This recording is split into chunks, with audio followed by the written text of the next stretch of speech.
नमस्ते दोस्तों। नमस्ते दोस्तों। चार्ट जीपीटी की एक और लर्निंग वीडियो में आपका स्वागत है। इस वीडियो में भी हम बात करेंगे 7 स्टेप एनालिसिस के बारे में। तो पिछला वीडियो अगर आपने नहीं देखा है तो इस वीडियो के एंड स्क्रीन में मैं वो वीडियो डाल दूंगा, आप देख लेना। वहाँ पे मैं HCL टेक का एनालिसिस किया था। आज भी मैं एक स्टॉक का एनालिसिस करने जा रहा हूँ, वो है UPL। तो जैसा कि पिछले वीडियो में भी मैंने कहा था कि ये जो 7 स्टेप एनालिसिस प्रोसेस है वो विशाल मलकान सर ने इसको पॉपुलराइज़ किया है और मैं भी सीखा हूँ, तो विशाल मलकान जी से ही सीखा हूँ, मतलब उनके वीडियो से या उनके ऑनलाइन कोर्सेज से। तो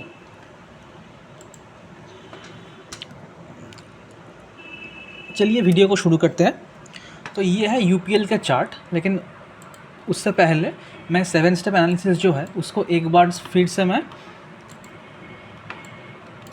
यहाँ पे रिपीट करता हूँ कि वो क्या है। 7 स्टेप एनालिसिस का जो प्रोसेस है वो हम 7 चीज़ देखते हैं एक स्टॉक सिलेक्ट करने के पहले, कि उसको हम बाई करें या सेल करें उससे पहले हम 7 स्टेप मतलब 7 चीज़ें देखते हैं। वो क्या है? पहला है प्राइस, कि प्राइस में क्या हो रहा है, वही सबसे इम्पोर्टेंट है। सेकंड है पैटर्न, कि जो प्राइस है वो कैसा पैटर्न बना रहा है, वैसा कि बुलिश बेयरिश क्या है। थर्ड जो हम देखते हैं वो है वॉल्यूम, मतलब यहाँ पे ख़रीदारी या बिकवाली हो रही है या नहीं हो रही है, मतलब कितने अमाउंट से हो रही है। अगर प्राइस बढ़ता हुआ गया लेकिन वॉल्यूम कम है तो वहाँ पे कुछ दिक्कत है, ऐसा हम देखते हैं। तो इसलिए वॉल्यूम इम्पॉर्टेंट है, क्योंकि अगर वॉल्यूम के साथ ब्रेकआउट होता है जैसे ये, इसका मतलब है बड़ा वॉल्यूम। तो यहाँ पे अगर प्राइस ऊपर को गया है तो यहाँ पे हम इसको ज़्यादा ट्रस्ट करेंगे। जो फोर्थ है वो है मोमेंटम।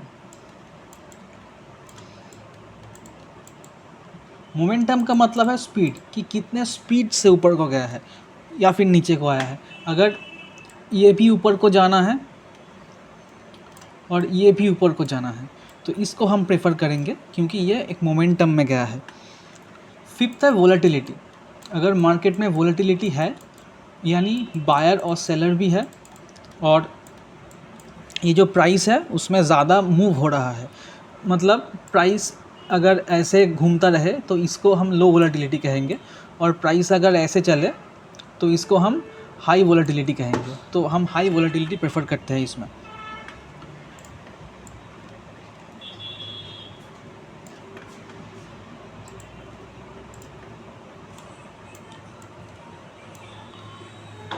जो सिक्स्थ हम वहाँ पे देखेंगे वो है ट्रेंड स्ट्रेंथ। मतलब अगर ये देखिए, ट्रेंड तो 3 प्रकार के होते हैं। ट्रेंड 3 प्रकार के होते हैं ज़्यादातर, कि एक है बुलिश यानी अप ट्रेंड, एक है डाउन ट्रेंड, एक है साइडवेज।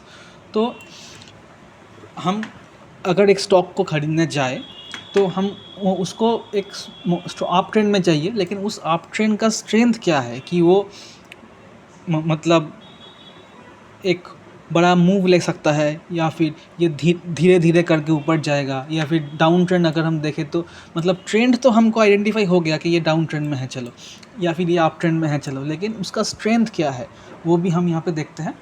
और 7th में हम देखते हैं कि मार्केट सेंटीमेंट क्या है। तो यहाँ पे हम सेंटीमेंट एनालिसिस करते हैं। तो सेंटीमेंट एनालिसिस जो है वो मैं अपने तरीके से करता हूँ, मतलब ये मैंने मेरा खुद के एक्सपीरियंस से और खुद के एनालिसिस से सीखा है, तो ये मैं किसी का फॉलो नहीं करता।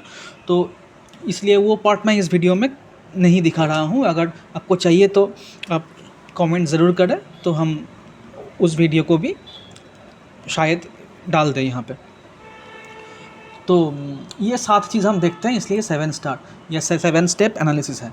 तो ये जो स्टॉक है UPL, इसको हमने चूज़ किया है अब। तो देखते हैं कि ये कैसा 7 स्टेप में फिट होता है कि नहीं। देखिए, UPL एक डाउन ट्रेंड में हमको दिख रहा है, ठीक है, इसमें कोई डाउट नहीं है कि यहाँ से जो 760 से एक लगातार फॉल होता जा रहा है, थोड़ा बहुत ऊपर गया फिर नीचे को आया, थोड़ा बहुत ऊपर गया नीचे को आया, ठीक है। तो ये तो डाउन ट्रेंड में है, चलो मान ली कि ये डाउन ट्रेंड में है। अब एक एक करके देखते हैं। लेकिन यहाँ पे देखो क्या हुआ कि यहाँ पे इस हाइट से या फिर उससे भी पहले अगर हम देखें जहाँ से फॉल हुआ है, यहाँ से अगर हम देखें तो देखिए ये जो फॉल है ये लगातार क्या है कि जो लो है वो नीचे आता हुआ हमको दिख रहा है कि लोअर लो, और जो हाई है वो भी हमको नीचे आता हुआ दिख रहा है, यानी लोअर हाई। तो यहाँ पे हमको क्लासिक लोअर हाई और लोअर लो पैटर्न हमको देखने को मिला, यानी ये डाउन ट्रेंड में है। लेकिन यहाँ पे देखो यहाँ पे क्या हुआ है, थोड़ी टाइम के लिए मैं इंडिकेटर हटा देता हूँ। तो देखिए यहाँ पे क्या हुआ, यहाँ पे ये डाउन ट्रेंड आने के बाद ये जो लो मारा इसने, उसके बाद अगला जो लो है वो देखिए थोड़ा ऊपर आके हुआ है। यहाँ पे ये प्रीवियस जो लो है इसको नहीं तोड़ा ऐसा, लेकिन यहाँ पे नहीं हुआ, यहाँ पे नहीं हुआ, ये तो लो को लगातार ब्रेक करते हुए आ रहा है। ठीक है, यहाँ पे कहीं नहीं हुआ ऐसा कि ये प्रीवियस लो को ब्रेक ना करे। लेकिन यहाँ पे पहली बार ये हुआ कि ये नीचे आया, एक लो बनाया, ऊपर को गया, मतलब यहाँ पे जो लोअर हाई पैटर्न है वो अभी भी इंटैक्ट है इस पॉइंट पे, लेकिन जो लोअर लो पैटर्न है वो यहाँ पे ब्रेक हो चुका है। ठीक है, यानी सेलर्स अब थोड़ा रुक गया है यहाँ पे और बायर थोड़ा स्ट्रेंथ दिखा रहा है। अब देखिए जब ये ऊपर को गया यहाँ पे तो क्या हुआ, ये जो हायर, ये जो लोअर हाई होता हुआ आ रहा है, ये जो लोअर हाई, जो हाई भी लो होता हुआ आ रहा है, तो ये तो एक हाई है, मतलब यहाँ से आया फिर एक थोड़ा बाउंस बैक लिया तो ये एक लोअर हाई बनाया। लेकिन ये लो, ये हायर लो बनाने के बाद जब ये फिर से ऊपर को गया तो देखिए यहाँ पे एक जो प्रीवियस हाई है वो टूट गया, यानी ये अब ये हाई भी हायर बनाया और लो भी हायर बनाया, यानी lower low lower high pattern से अब ये शिफ्ट हो गया higher high higher low pattern में। ठीक है, तो यहाँ पे एक चेंज ऑफ ट्रेंड हमको देखने को मिला। तो ये प्राइस और पैटर्न दिख गया हमको कि प्राइस बुलिश है और पैटर्न भी बुलिश है। तो यहाँ पे ये अब देखिए अप ट्रेंड में आता हुआ दिख रहा है।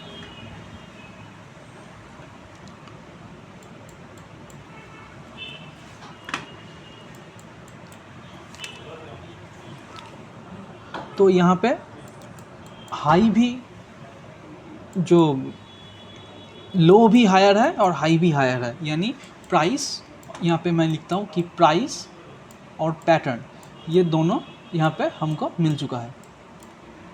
ठीक है, अब हम यहाँ पे देखेंगे वॉल्यूम कि ये जो यहाँ पे एक ब्रेकआउट हमको दिख रहा है, यहाँ पे जहाँ से फॉल हुआ था, मतलब जहाँ से यू टर्न को लिया उसको अगर ये ब्रेक करे तो उसको हम ब्रेकआउट कहते हैं। तो यहाँ पे एक ब्रेकआउट दिख रहा है, यहाँ पे एक इस जोन पे एक ब्रेकआउट दिख रहा है। तो ये ब्रेकआउट क्या वॉल्यूम के साथ हुआ है या ऐवे ही हुआ है? तो देखिए दोस्तों यहाँ पे क्या हुआ, ये जो ब्रेकआउट है यानी इस कैंडल में जो ब्रेकआउट हुआ है, देखिए उसका वॉल्यूम बहुत बड़ा है, तगड़ा वॉल्यूम के साथ ब्रेकआउट हुआ है, यानी जो वॉल्यूम का जो मार्क्स है वो भी हम यहाँ पे फुल मार्क्स देते हैं इसको।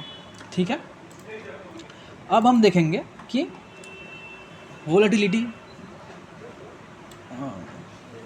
मोमेंटम कैसा है। फोर्थ हम मोमेंटम लिखे थे, तो मोमेंटम कैसा है वो हम दिखेंगे। तो देखिए जो विशाल माल्कन की स्ट्रैटेजी है, विशाल माल्कन जी के जो स्ट्रैटेजी है, वहाँ पे वो ये कहता है, जो मैं पिछले वीडियो में भी कहा था, कि RSI को वो जैसे देखते हैं वो ये है कि 60 के ऊपर अगर RSI है का वैल्यू है तो उसको बुलिश मानते हैं, अगर 40 और 60 के बीच में RSI है तो उसको हम साइडवेज मानते हैं, और 40 के नीचे अगर RSI है, अगर सस्टेन किया है वहाँ पे, तो उसको हम बियरिश मानते हैं। ठीक है, तो यहाँ पे जो ये फॉल वगैरह हो रहा था वो देखिए 40 से नीचे कंसिस्टेंटली 40 से नीचे वो मूव हो रहा था। अब यहाँ पे जाके वो मूव को ऊपर को गया और फिर एक रेंज शिफ्ट हुआ। उसका कॉन्सेप्ट इसमें हम नहीं डिस्कस करेंगे, किसी और वीडियो में करेंगे। लेकिन वहाँ से जब ये 60 को निकाला और आप देखिए 60 के ऊपर ये क्लोज कर चुका है। ठीक है, तो मोमेंटम कहाँ पे है, अगर हम यहाँ पे माउस पॉइंटर को ले तो 64 पे है, तो RSI 64 पे है, यानी RSI 60 के ऊपर, इसलिए हम इसको बुलिश मानेंगे, तो इसको भी फुल मार्क्स। जो फिफ्थ पार्ट है उसको हम देखते हैं कि वोलेटिलिटी कैसा है। तो वोलेटिलिटी के लिए हम बॉलिंजर बैंड यूज़ कर रहे हैं, और देखिए बॉलिंजर बैंड का ये अपर और लोअर बैंड है। अगर प्राइस लोअर बैंड के नज़दीक ट्रेड करे या उसके नीचे ट्रेड करे या उसको फॉलो करके ट्रेड करे तो उसको हम बेयरिश मानते हैं। अगर इस जोन में ट्रेड करता है तो इसको हम साइडवेज मानते हैं कि ये जो ऊपर और नीचे का जो लाइन है वो फ्लैट जा रहा है, यानी ये जो फ्लैट जा रहा है इसको हम बियरिश मानते हैं। अब देखिए ये बैंड एक्सपैंड हो रहा है, यानी ऊपर का बैंड ऊपर जा रहा है, नीचे का बैंड थोड़ा नीचे आ रहा है, इसका मतलब ये बैंड एक्सपैंड हो रहा है, तो इसका मतलब वोलेटिलिटी इंक्रीज़ हो रहा है। और अभी क्या हुआ है कि यहाँ पे जो प्राइस है वो अब ऊपर की जो बैंड है उसके ऊपर आ चुका है। इसको हम वॉकिंग द बैंड भी कहते हैं, वॉकिंग द बैंड भी कहते हैं कि प्राइस अगर मानो कि इस बॉलिंजर बैंड के जो अपर लाइन है उसको टच कर रहा है या उसको फॉलो करके हुए इसको टच करते हुए चल रहा है, इसके ऊपर ट्रेड कर रहा है, तो इसको हम बियरिश नहीं मानेंगे, उसको हम बुलिश मानेंगे। तो ये बुलिश पैटर्न है।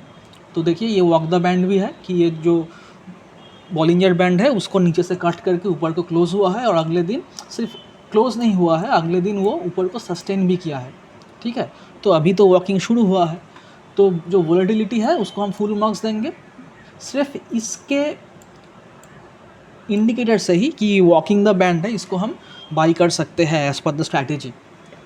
और दोस्तों यहाँ पे मैं एक डिस्क्लेमर देना चाहता हूँ कि मैं कोई सेबी रजिस्टर्ड एनालिस्ट नहीं हूँ और ना ही मैं कोई सजेशन टिप्स ये सब कुछ प्रोवाइड करता हूँ। तो मैं खुद ट्रेड करता हूँ और जो मैं जानता हूँ थोड़ा बहुत शेयर करने की कोशिश करता हूँ इस चैनल में। तो ये जो वीडियो है वो सिर्फ एजुकेशनल पर्पसेस के लिए है, ना तो इस वीडियो में मैं कोई रिकमेंडेशन दे रहा हूँ, ना मैं कोई सजेशन दे रहा हूँ बाई सेल या होल्ड की। तो अगर आप ट्रेड लेना चाहते हैं तो आप अपने फाइनेंशियल एडवाइजर से ज़रूर कंसल्ट करें, इस वीडियो के बेसिस पे ना लें। तो चलिए वीडियो कंटिन्यू करते हैं। तो ये जो वॉकिंग द बैंड है ये भी एक बहुत तगड़ा बुलिश सिग्नल है। थोड़ा हॉर्न की साउंड ज़्यादा है आज यहाँ पे, तो उसके लिए सॉरी, लेकिन कुछ कर नहीं सकते क्योंकि साउंड आ रहा है यहाँ पे। तो वोलेटिलिटी भी है, यानी अब अभी तक 5 में से 5 हम फुल मार्क्स यहाँ पे देते हुए चल रहे हैं। जो सिक्स्थ जो स्टेप है वो क्या है, ट्रेंड का स्ट्रेंथ, और वो हम ADX से देखते हैं या फिर DMI से देखते हैं। तो DMI क्या है, DMI ये जो ग्रीन लाइन है वो पॉजिटिव DMI है और ये नेगेटिव लाइन है वो अब नेगेटिव DMI है। तो ये मैं डिटेल में डिस्कस नहीं करूँगा, यहाँ पे वीडियो बहुत लंबा हो जाएगा। तो यहाँ पे ये जो DMI है, अगर ये ग्रीन लाइन ऊपर चल रहा है तो पॉजिटिव ट्रेंड है, अगर रेड लाइन ऊपर चल रहा है तो नेगेटिव ट्रेंड है। जैसे ये जो नेगेटिव ट्रेंड दिख रहा है यहाँ पे, और यहाँ पे अभी पॉजिटिव ट्रेंड दिख रहा है।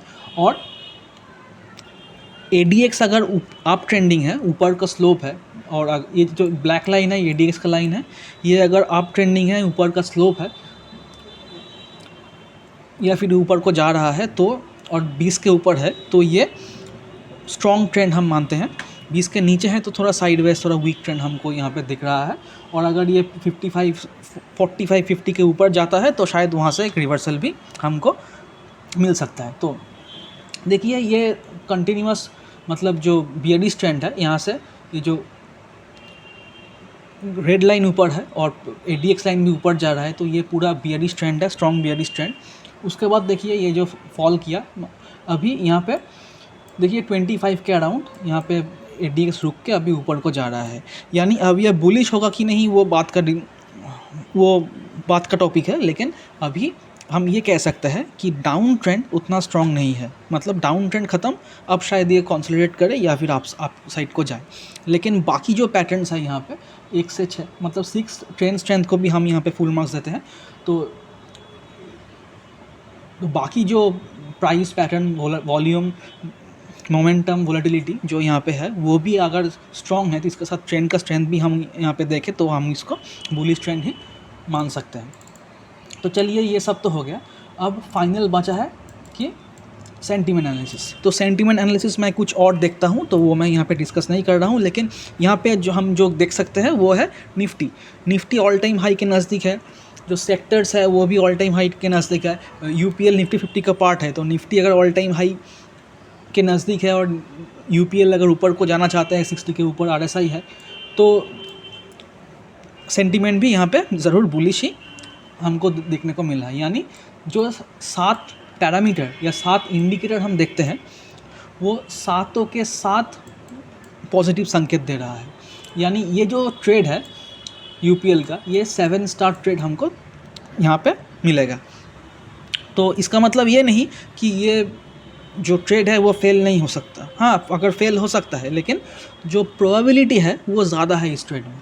और एक और डिस्क्लेमर कि मैं खुद ट्रेडर हूँ, तो मेरा भी पोजीशन यहाँ पे हो सकता है। तो ये जो इसको आप डिस्क्लेमर मान लीजिए, क्योंकि मैं यहाँ पे कुछ मतलब मेरा उतना फॉलोअर्स भी नहीं है कि मैं प्राइस को पम्प करूँ या कुछ करूँ, तो उसका कोई मतलब इंटेंशन नहीं है यहाँ पे। ये सिर्फ एजुकेशनल पर्पसेस के लिए है।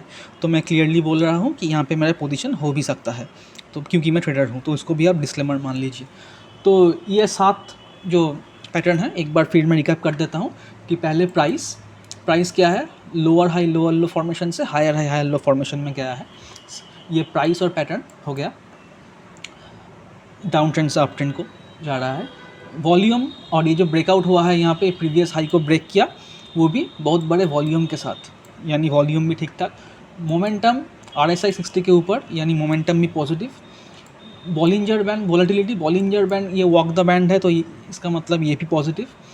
जो ट्रेंड स्ट्रेंथ है वो भी ADX यहाँ पे ग्रीन और रेड का क्रॉसओवर हुआ है, और ADX भी नीचे से ऊपर को जा रहा है 25 के ऊपर से। तो ट्रेंड का स्ट्रेंथ भी यहाँ पे दिख रहा है कि स्ट्रेंथ अब बढ़ चुका है और पॉजिटिव ट्रेंड यहाँ पे आने वाला है। और सेंटीमेंट भी सेक्टर्स पॉजिटिव है। निफ्टी ऑल टाइम हाई के नज़दीक है, तो स्टॉक भी ऊपर को जा रहा है, तो इसका मतलब सेंटीमेंट भी पॉजिटिव है। तो ये सातों के साथ यहाँ पे फेवर कर रहा है। तो ये स्टॉक हम सिलेक्ट करते हैं बाइंग के लिए। मतलब अगर हम बाई करें तो कहाँ पे करें, मैं बाइंग के रिकमेंड नहीं कर रहा हूँ, लेकिन अगर टेक्निकल एनालिसिस के बेस पे अगर हम इसको बाई देखें तो किस लेवल पे देखें वो हम देखेंगे। देखिए 60 के ऊपर ये कैंडल क्लोज किया है, ठीक है, और ये जो कैंडल है ये 60 के ऊपर भी क्लोज किया है, और ये जो बॉलिंजर बैंड है उसको भी वॉक द बैंड शुरू किया है। तो इस कैंडल का लो हमारे लिए एक इम्पॉर्टेंट सपोर्ट है, और ये जो 2-3-4 कैंडल के जो रेंज है यहाँ पे, ये भी हमारे लिए इम्पॉर्टेंट सपोर्ट है। तो अगर ये ट्रेड फेल होता है तो इसी जोन में हम स्टॉप लॉस लेके निकल जाएंगे, अगर हम यहाँ पे पोजीशन है तो। मतलब अगर हम पोजीशन बनाएं तो यहाँ पे SL लेके निकल जाएंगे। और ऊपर को जो बाइंग पॉइंट होगा वो ये जो ग्रीन कैंडल है इसके हाई ही बाइंग पॉइंट है। यानी ये जो रेड कैंडल है इसी में भी अगर हम टेक्निकल एनालिसिस के वे से देखें तो इसी कैंडल पे शायद बाई हो चुका है, लेकिन फॉर्चुनेटली क्या है कि ये जो कैंडल है वो ज़्यादा ऊपर नहीं गया है, इसलिए। और ये भी एक ग्रेपस्टोन ड्रैगन फ्लाई दोजी जैसा दिख रहा है। तो अगर इस लेवल को ये सस्टेन करता है, यानी मंडे को अगर ये इसी जोन पे ओपन होता है, ये जो इसका लो और इसका हाई है, इसी मतलब अगर ये 634 यानी 635 और 630 के बीच ओपन होता है अगर ये, और यहाँ से अगर ये इस हाई को क्रॉस करता है, तो ये होगा एंट्री पॉइंट। यहाँ पे हम एंटर कर सकते हैं, और जो स्टॉप लॉस होगा वो इस कैंडल का लो या फिर ये जो रेंज है यहाँ पे, तो इस कैंडल का लो, मतलब इस कैंडल का लो या फिर ये रेंज का लो, हम इसको stop loss, initial stop loss मान के चल सकते हैं। और जैसे ही प्राइस ये यहाँ पे ऊपर को जाएगा और यहाँ पे जो बॉलिंजर बैंड के जो नीचे का लाइन है वो भी ऊपर को जाएगा, यानी 20 मूविंग एवरेज। तो अगर ये 20 मूविंग एवरेज भी ऊपर को जाता है तो इसको हम ट्रेल SL जैसे दिख सकता है, क्योंकि हम स्टॉप लॉस को ट्रेल करते हुए चलेंगे, क्योंकि ये भी ऊपर जाए ये भी ऊपर जाए तो एक टाइम को ये जो बाउंस बैक करेगा, तो हमको डर की वजह से पैनिक एग्जिट करने की ज़रूरत नहीं है और हमको गेंस देने की भी ज़रूरत नहीं है। तो किसी भी मैकेनिज़्म से हम SL को ट्रेल कर सकते हैं, या तो वो 20 मूविंग एवरेज हो, या फिर पैराबोलिक सार हो, या फिर कुछ और हो, या फिर RSI अगर 60 के नीचे आके क्लोज दे तो वो है, या फिर RSI बहुत ऊपर चला जाए कि 85-90, वहाँ पे हम एक डेली रेड कैंडल देख के एग्जिट कर सकते हैं। तो बहुत सारे प्रोसेस हैं, बहुत सारे मेथड्स हैं, हर कोई अलग अलग देखता है। लेकिन यहाँ पे जो ये स्टॉक है उसका ये टेक्निकल एनालिसिस है, और जो 7 स्टार प्रोसेस में ये फीडबैक का है। तो दोस्तों, आशा करता हूँ वीडियो पसंद आया होगा। तो वीडियो अगर पसंद आए तो वीडियो को लाइक, शेयर और सब्सक्राइब ज़रूर करना, ताकि हम मोटिवेटेड रहे कि आगे भी ऐसा वीडियो हम ला सकें। और वीडियो से कुछ सीखा है तो शेयर कर देना दोस्तों के साथ, और लाइक और कमेंट्स भी कर देना, सब्सक्राइब कर देना चैनल को। और वीडियो के डिस्क्रिप्शन में कुछ लिंक है, अगर आप वहाँ से किसी ब्रोकर के साथ अपना अकाउंट खोलते हैं तो हमारे रेफरल से, तो आप किसी ब्रोकर के साथ अकाउंट खोलते हैं तो हम आपको हमारे प्रीमियम कम्युनिटी में ऐड कर देंगे, जहाँ पे हम time in and time out हम आपको फ्री ट्रेनिंग भी देते हैं। तो आशा करता हूँ वीडियो पसंद आया होगा। I hope you enjoyed this video, and good luck and happy trading.